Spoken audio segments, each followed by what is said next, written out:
గడిచిన 5 ఏళ్లలో సరైన నిర్వహణ లేక బీసీ వసతి గృహాలు, గురుకుల పాఠశాలల్లో తలెత్తినటువంటి ఇబ్బందులను పరిష్కరించేందుకు కార్యాచరణ మొదలుపెట్టినట్లు చేనేత, జౌళి శాఖ మంత్రి సవిత తెలిపారు.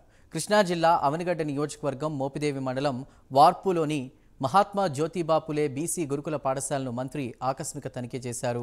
పాఠశాలలో వసతుల గురించి విద్యార్థులను అడిగి తెలుసుకుని వారితో కలిసి భోజనం చేసి రికార్డులు తనిఖీ చేశారు.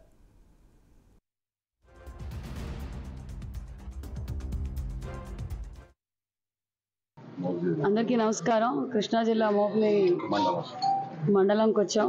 ఇక్కడ ఎన్జేపీ స్కూల్ ఇన్స్పెక్షన్ చేయడానికి వచ్చాము. అలాగే సర్ప్రైజ్ విజిట్ ఇక్కడికి చేసాము. స్కూల్ అయితే చాలా బాగుంది. పిల్లలు కూడా బాగా హ్యాపీగా ఉన్నారు, హెల్తీగా ఉన్నారు. ప్రిన్సిపాల్ గారు కూడా బాగా మెయింటైన్ చేశారు. మెయింటెనెన్స్ క్లీన్స్ ఉంది. వాళ్ళకి కావాల్సిన అడిషనల్గా రూమ్స్ కావాలి, ఎందుకంటే పిల్లలకు కొంచెం స్ట్రెంత్ పెరుగుతూ ఉంది కాబట్టి వాళ్ళకు రూమ్స్ కావాలన్నారు. అది కూడా మేము చేస్తామని కూడా తెలియజేస్తున్నాం. అదేవిధంగా ఈరోజు అలాగే టెంపుల్ కూడా, సుబ్రహ్మణ్యేశ్వర స్వామి టెంపుల్ కూడా దర్శనం చేసుకున్నాం.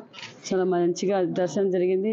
మేము తెలియజేసేది ఒక్కటే, బీసీ వెల్ఫేర్ మినిస్టర్గా మేము ప్రతి స్కూలు చూస్తున్నాము. కొన్ని చోట్ల అయితే పరిస్థితులు బాగాలేదు. అవి కూడా మళ్ళీ అన్ని పునరుద్ధరణ కార్యక్రమాలు కూడా చేపడుతున్నాం. గత 5 సంవత్సరాలుగా కొన్ని చోట్ల మెయింటెనెన్స్ కూడా లేక చాలా ఇబ్బంది పడుతున్నారు అనే విషయాన్ని కూడా మీకు తెలియజేస్తున్నాం. పిల్లల భవిష్యత్తు కోసం, భావితరాల భవిష్యత్తు కోసం కార్యాచరణ కూడా మొదలైందని కూడా తెలియజేస్తున్నాం.